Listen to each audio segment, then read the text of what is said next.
Today we are going to be looking at some of the most underrated Pokemon in Regulation G, and of course we are going to be staying away from the legendary slots here because that's all you hear now, right? Oh, top legendaries, underrated legendaries, but what about those Pokemon that aren't legendaries that can fill that certain niche on a team? And we get a ton of that in restricted base formats because we get certain Pokemon with really good abilities or really good typings that can match up into a different restricted or into a couple restricteds and patch that last slot in your team. We're going to kick this one off with Sableye. Now, I may be a little late with this one. Sableye did just get 9th place at Stockholm Regionals this past weekend, so it's definitely got some validity behind it. But I think I really wanted to talk about it still because it has potential, and I think people aren't seeing it for what it's worth, right? Like I said in the intro here, you're allowed to have a Pokemon that does one or two things into one or two certain matchups, and that is exactly what you're allowed to do in that fifth and sixth slot on teams. And in the case of Sableye here, it is a very, very strong answer to Zamazenta and Koraidon. If you play a Koraidon with Sableye, it quite literally cannot hit you if it's the normal set. If it is the Flame Charge, Flare Blitz, Collision Course set, it cannot touch you. You are a Ghost Fire type with Flash Fire. It literally cannot hit you for damage, and you are now a bit effectively saying if you can play an endgame to Sableye versus Koraidon, you are going to win. You can also do effectively the same thing with Zamazenta. If you are playing against the Zamazenta, the body presses do not hit you. Yes, it can kind of get a little bit of chip damage onto you with a Heavy Slam or a Behemoth Bash, but then that's where Bitter Blade comes in handy. Yes, they're going to be at +6, but this is still a super effective move and giving you a little bit of health back.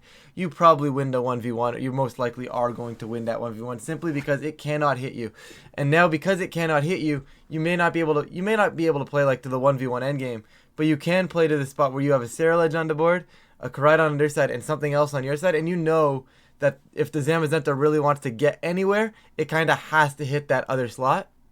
And you can take advantage of that, right? You can use that to your advantage, knowing, okay, well, the Zamazenta can't hit the Sableye. That means the Zamazenta probably has to go into this other slot that I have beside it. And you can either maybe go Terra Fairy, maybe have another Ghost type switch in. All of a sudden, you're really walling it out. But another way to take this to the next level is you're actually beating the grass types now too. Right, I like either safety goggles or leftovers on this Pokemon right now. It just allows you to do so much more than just walling those two restricteds, right? Obviously with Terra, if you go something like maybe like a Terra Fairy, you probably outpace Incineroar as well, right? Just in the long run, Sableye is incredible. You have Bitter Blade, you break through the grass types, you can switch into Spores if you do run the safety goggle stuff, right? You hit the grass types back into Gus and Darilla, and I think that's something really cool. Like I said, you wall the Zamazenta and Koraidon. Zamazenta and Koraidon are two of the worst matchups for Terrapagos, and this is actually the team that we saw get 9th place in Stockholm with Sableye and Terrapagos here. I'll leave that team down below for you guys to take a look at. But it was a really, really cool team. And, you know, Terrapagos, that's your restricted, right? You are playing, I have a Terrapagos. And now you've taken one of those last slots on your team and you said, well, I have bad matchups into Zamazenta and Koraidon. What if I just fixed my matchups into Zamazenta and Koraidon? It was a really cool team. I think Sableye has a lot of potential as the format develops, especially if Koraidon and Zamazenta stay on top. And given the fact that Zamazenta just won the regional, I can see Sableye doing exactly that and excelling as the format continues. Moving on to everybody's least favorite slug. And Gastrodon has historically been incredible in GS Cup formats, in restricted legendary formats, and we are probably going to see this once again. Now, it's not going to be as great as it once was because back in the day, Kyogre was Kyogre, right? Kyogre was a 30% usage mon. It was going to be on a lot of teams, and Gastrodon was going to be that piece that just kind of walled that out. Nowadays, you can't get that across as effectively since Kyogre is a little less of a usage mon. I think it was Indianapolis where it was 11%. I think it actually went down going into Stockholm given the fact that Miraidon had won. However, Gastrodon is also a much needed ground type in the format. We do not have a lot of ground types in the format, right? So having the ability to not only be immune to the Miraidon spam right now, which is incredible, but also being able to hit it back with an Earth Power is really, really strong. You're kind of immune. You don't really care about the Intimidates coming out your way. You do a good job versus the Incineroars, right? And if you maybe go Terra Fairy, which I think you would do, you really force the Miraidon to not want to pick which way it wants to lock, right? Maybe the Miraidon locks into a Draco Meteor, you walk in, you click Terra Fairy, it's the last 2 mons, you can wall it out. And you're able to do that in formats like these, where you can just have these Pokemon for specific matchups, and it works. Obviously, Storm Drain is still your main selling point. We have a format where Kyogre is still obviously going to be around, and we have a format where Urshifu Water is still near the top, especially on these rain teams with the Pelipper and the Urshifu, or the Kyogre and the Urshifu Water, right? Being able to shut a lot of that down and a lot of what they want to do down allows the rest of your teams to kind of just, go. And being able to have that option and being able to just say, well, you can't really click Surging Strikes here safely, right? Or you can't click Weather Ball in rain here safely is incredible, right? It gives you that opportunity. And then you also get to do stuff like Yawn, and you can just mess with your opponents here. You're a bulky enough piece with your 111 HP stat, right? You're going to invest in your defenses, right? Maybe a little bit into special attack. This is probably the worst spread you will ever see in your life. Do not copy this. I slid bars. But, right? And the concept here is you're going to be bulky. You can pressure people off, and you can mess with game plans. Anything that may want to set up, you can Yawn and maybe say, hey, well, I'm either going to get to set up and go to sleep, or I'm not going to be able to set up at all, right? So that you kind of force your opponent into trade-offs with that. So I think Yawn and Earth Power are clutch, very, very strong options for this Pokemon. After that, I mean, there's tons of options. You can do stuff like Killing Water. I believe you lost access to Scald, yeah, which does kind of hurt it. But generally speaking, you do see Ice Beam, Earth Power, Yawn, and Protect on these Gastrons historically. So this is probably just a perfectly fine moveset as well. You get to pair this with maybe a Leftovers, with maybe a Citrus Berry, right? A lot of things you can do with Gastron. I think it's a little less common than it would be in previous restricted formats. However, I do still think there's a niche here for it, and also you have to go blue. Blue Gastron is the better Gastron. I don't care what anybody says. I know they do the exact same things, and it's just all based on looks, but Blue Gastron is the better Gastron, and yeah, don't try to tell me otherwise. Moving right along, we have Baxcalibur. Now, Baxcalibur is a Pokemon, and we saw it dominate in Regulation C on those Palafin balance type teams, right? And you had access to the Clear Amulet, and you would just get to go Icicle Crush, and you just get to go Glaive Rush for massive dragon damage, and then you'd probably pair that off with like an Ice Shard and a Protect, right?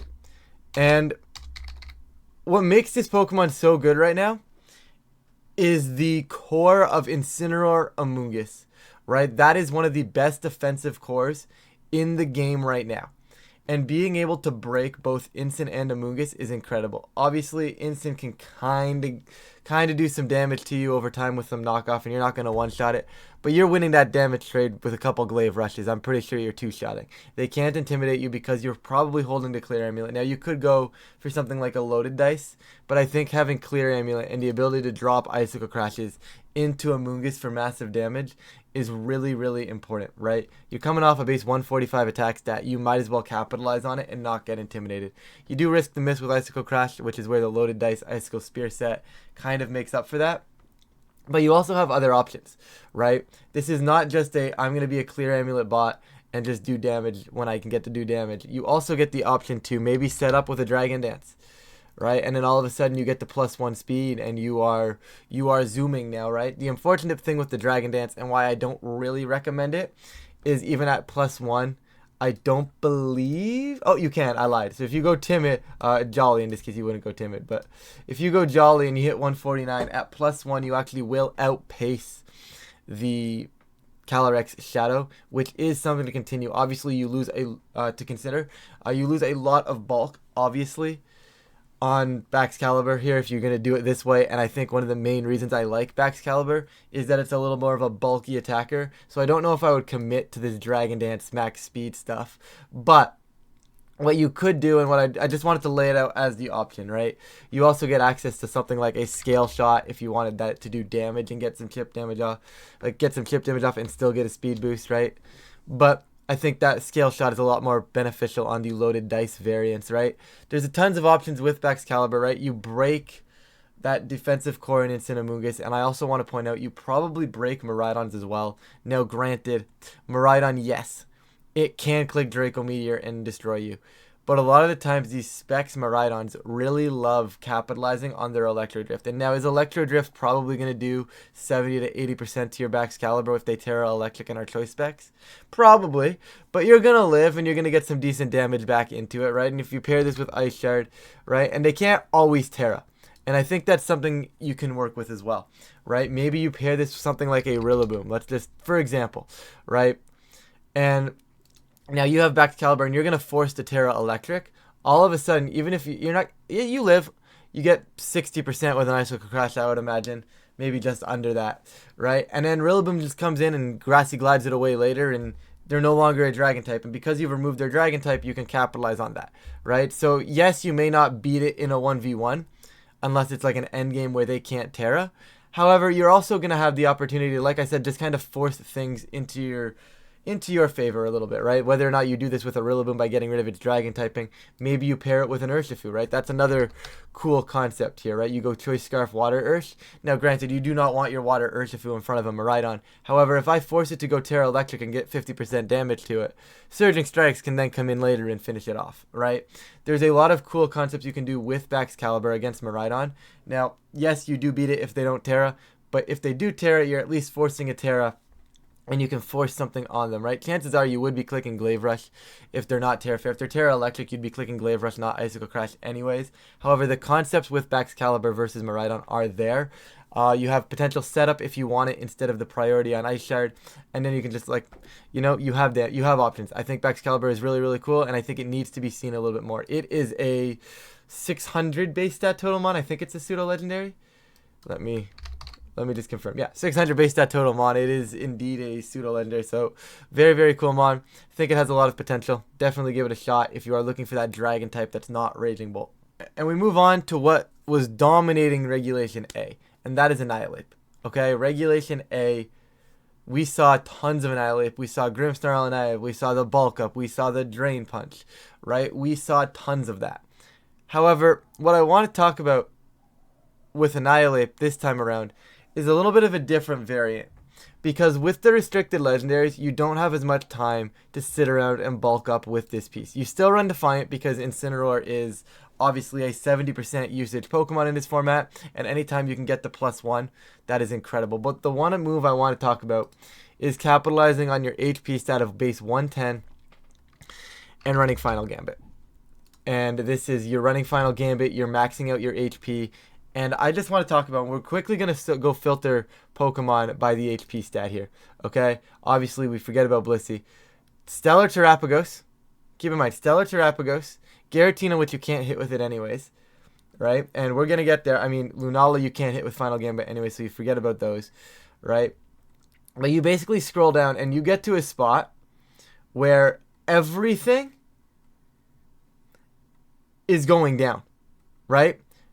You're at 110. So any restricted legendary that is below Annihilate on this list right now just goes down to your Final Gambit if you are at full HP, right? So that includes the likes of Kyogre. That includes the likes of Zacian, Zamazenta, Miraidon, the non-boosted, the non-Terra Terapagos, right? Ho-Oh, Lugia, not that they're too common, but they're there. Rayquaza as well, right? Pretty much everything under this list. The Calyrex Ice, just removing Calyrex Ice in one shot is an incredible, incredible trade-off. Koraidon, it's gone to this as well. Both the Dialgas. If the Calyrex decides to Terra, you can get into a weird mindset now if you do decide to run like a Choice Scarf on this variant. Because now you get to a weird mindset where if they Terra, you can Final Gambit kill them. But if they don't Terra, you have the Shadow Claw or the Rage Fist, depending on what you decide. I would imagine it's still Rage Fist on a Scarf set. But you get a lot of options with this, and just being able to remove any piece you want, especially in a restricted format, is incredible. Like I said, this is a format where there are a lot of tech Pokemon to beat certain matchups. Having an ability to remove a tech Pokemon that hurts your restricted is incredible. Having the ability to maybe just remove the restricted from the field is incredible. There is no real reason that this Pokemon should be seeing as little usage as it is seeing right now. Now, a lot of the times, this Choice Scarf Final Gambit, you see this on those dedicated Trick Room teams, and I think that's a very linear way to play this. I think there's opportunities for this to be seen on other teams, on other variants, on other builds, right? Just simply because now that we're in a restricted format, and there is tons of Pokemon that you just remove from the board to help protect whatever restricted you choose, I think this has a lot of potential moving forward, right? Maybe you even pair this with like a Calyrex Shadow, because a lot of the times there's only so many answers to Calyrex Shadow, right? And no one really wants to be bringing their ghost types to Calyrex Shadow anyways, so being able to click a Final Gambit beside things is really, really nice, right? No one's going to have those ghost types. They're not going to tear a ghost to get around Final Gambit. And if they do, then Calyrex Shadow cleans them up later, right? But just being able to remove a piece from the board immediately, pretty much whenever you want, is incredible for this Pokemon. And then you get Defiant, Intimidate. You get to do some cool things. If you can't click the Final Gambit, you still get some other cool tools as well. Last but not least, we're going to classify this category as our mini Yveltals. And this is Moltres, Iron Jugulus, right? All of these these big dark types that function in the similar way, whether or not it's trying to click Foul Play, whether it's Snarl, whether they have the speed control. Now, we've seen these Pokemon do well in this format, right? I think Moltres especially, it did get top 8 on that Zamazenta team back in Indianapolis, and it just won the regional on the Zamazenta team in Stockholm, of course. Now, that moveset was Tailwind, Foul Play, and I believe it was Fiery Wrath Protect. So, Tailwind, Foul Play, Fiery Wrath. This is yelling at me, screaming, just sitting here screaming that it wants to be an Yveltal. It's a bulkier-ish Pokemon that's got access to Tailwind. It clicks Foul Play, so you don't need attack investment, and if they try to set up or anything like that, you can capitalize. And then Fiery Wrath for some big spread damage. You could opt for a Snarl here as well, but I think the ability to flinch with Fiery Wrath is very, very strong. Right, still that spread move hits a little harder. Chance to flinch. I don't know why you wouldn't want to take Fire Wrath over Snarl. However, Snarl is a valid option as well if you are looking to lower some of the special attacks on some of those bigger restricteds. But all in all, right, like I said, it's a bulky Pokemon. It's getting access to that Tailwind, to that Foul Play. It just allows you to do things. You can invest in bulk because even if you don't have special attack investment, right, you're going to have a little bit to make sure you hit the Fiery Wrath calcs, but the Foul Play overall, you can kind of spam this move. This is a Foul Play coming from a Dark type, and it is going to do a lot of damage if they are an offensive Pokemon. Any physically offensive Pokemon is not going to appreciate a Foul Play coming from a Dark type. I also believe the one that won was also Black Glasses, farther boosting that Foul Play, farther boosting that Fiery Wrath damage. And like I said before, this is screaming, hey, I'm an Yveltal. Let me be here. I want to be an Yveltal. Right? And both of these Pokemon are just a Calyrex Shadow hate plus some. It's not a Pokemon that's saying, I'm going to only beat Calyrex Shadow. It's a Pokemon that can beat Calyrex Shadow very nicely if they can't Terra anymore, as well as doing other things in other matchups. And I think that's where what separates these Dark types from the other ones that kind of just come around to beat Cali Shadow is that now Calyrex Shadow can kind of Terra. It can Terra out of potentially the weaknesses to both of these. It can then put more pressure on maybe with a Terra Fairy, Terra Blast, maybe a Draining Kiss. So it's not an immediate, hey, I beat this Pokemon anymore.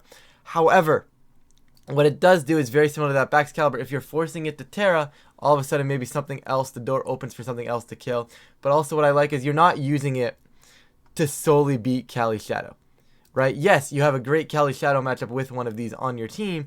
It's incredible. But you also have other matchups that you work well with. Take Iron Jugulus, for example, right? More often than not, you are going booster speed, right? You're going booster energy, you're going to be fast, and you're going to click those fast Snarls, right? Then you have access to Tailwind. And you are not only going to be good into the Calyrex Shadow matchup, but in matchups where you're able to get Tailwind and you want to leverage this speed control, you can not only boost your restricted in a lot of other matchups, right? I think that's what's needed to be said here, because a lot of the times people see the Dark types and they're like, yes, this is my Cali Shadow answer, but I want to mention that both of these Pokemon have usages that aren't just beating Cali Shadow, right? Whether it's fast speed control for your entire team, whether it is that Snarl for pretty much all the special attackers. Snarl is very nice into something like the Terapagos is going around, especially now that a lot of them are going for the choice specs or the power herb variants, right? As opposed to those Combine sets, you can hinder those down to -1, maybe -2 by the time they actually get to attack. and they're mitigated, right? And that's huge coming from this Iron Jugulus, right? Just you have more usages than just the Kali Shadow, and I think that's what's setting both of these apart from maybe some other dark types that kind of only beat or used to only beat Kali Shadow. All right, once again, Moltres, similar concept, right? Fire Wrath for some big spread fire damage, foul play for any of the big physical attackers that may get set up. It's also very, very, very strong into Calyrex Ice with this foul play as well. Now, granted, do I really want my Moltres sitting in front of a Cali Ice? Probably not. However, if I Terra Dark, Black Glass's foul play goes burr. And then you also have the ability that you're no longer weak to the Calyrex Ice, and you probably, at least for what it's worth, probably take at least one Glacial Lance, right? And then you go from there, right? And I think because of that, you have options outside of Calyrex Shadow. You have other options throughout the meta. It is a very strong, both of these are very strong. And guys, all this does is make me miss a Veltal. Because how good would a Veltal be in this format right now? Now, I know if we had a Veltal, it means we have Xerneas, and Xerneas would go crazy because Xerneas with a terrestrialization ability would be absolutely wild. But it's not going to stop me from missing a Veltal. I really do truly miss a Veltal. I think both of these are pretty cool. They're doing the job right now that a Veltal would want to be doing, right? You've got that bulky-ish piece, the fast Tailwind. The Jugulus is the more of the faster variant. You know, you get the fast speed control, you get the fast Snarl, right? And then you get the fast Hurricane as well for the hit those grass types that are in the format, right? And the Moltres is more of the, I'm going to play it slow, I'm going to play it bulky. I have the option to get Tailwind up for my team. I can launch massive foul plays off, and then if I need to just get some spread dark damage, I can go ahead and get some spread dark damage. I think I rambled on long enough about some of these Pokemon, but all in all, absolutely crazy list. I think you guys definitely need to try some of these Pokemon out, and it's that format, right? These, like I said for most of the video, these restricted formats, they allow you to take a cool Pokemon with some abilities or some cool matchups or some niche matchups onto that last slot of your team if it patches the team well. Obviously, I'm not going to build a team, and I'm not going to sit here and say, I want to build a team around Ceruledge, because that's going to be very difficult. Now, granted, could you model this team after the Ceruledge Terrapagos team that got 9th at Stockholm? Absolutely, right? But I do want to point out that you're probably not going to sit here and build a Ceruledge team. But what you are probably going to do is you're probably going to sit there, build a core of 5 at some point, and say, wow, maybe I am really weak to Zamazenta and Kraken. Ceruledge hits. Or, wow, I'm really weak to Water Urge. Boom, Gastrodon. Right? Wow, Instant Amoonguss has been slaughtering me. Baxcalibur hits the board. Right? That becomes your last slot. Right? You are allowed to have a Pokemon in these formats that just patches 1 or 2 matchups, and I think that's really, really... It goes under the radar a lot of the times because you're seeing some cool Pokemon here, and you're seeing a lot of cool Pokemon do well. But I don't think they're being appreciated as much as they really should be getting appreciated. Anyways, with that, guys, I am going to stop rambling now. I promise that was the outro. If you guys are enjoying these types of videos, please feel free to leave a like and subscribe. It really does help out the channel. But with that, I'm going to get on out of here. I'll catch you all in a future video.